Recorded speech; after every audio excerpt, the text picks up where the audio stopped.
Friends, আরও একটা নতুন ভিডিওতে তোমাদের সবাইকে স্বাগত। আশা করছি সকলেই ভালো আছো, আমিও খুব ভালো আছি। আজ চলে গেছিলাম একটু বেরু করতে রবীন্দ্র সদনে। রবীন্দ্র সদন হলো ভারতের কলকাতার সাংস্কৃতিক কেন্দ্র এবং থিয়েটার কমপ্লেক্স। এটি দক্ষিণ কলকাতার আচার্য জগদীশচন্দ্র বোস রোডে অবস্থিত। এটি তার বৃহৎ মঞ্চের জন্য বিখ্যাত, যা বাংলা থিয়েটার এবং কলকাতা ফিল্ম ফেস্টিভ্যালের প্রধান স্থান, যা শুরু হয়েছিল 1961 সালে। এটি হলো ভারতের প্রাচীনতম একটি সাংস্কৃতিক কেন্দ্র।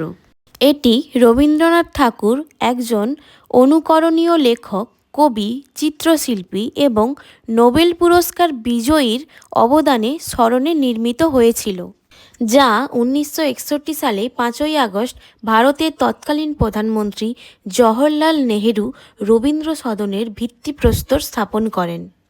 20 থেকে 27 ডিসেম্বর শুরু হচ্ছে রবীন্দ্র সদনে বিশ্ব বাংলা লোক সাংস্কৃতিক উৎসব, যেখানে থাকছে সাংস্কৃতিক অনুষ্ঠান, আকর্ষণীয় হস্তশিল্পের মেলা, পিঠে পুলি, রকমারি খাবারের সমাহার।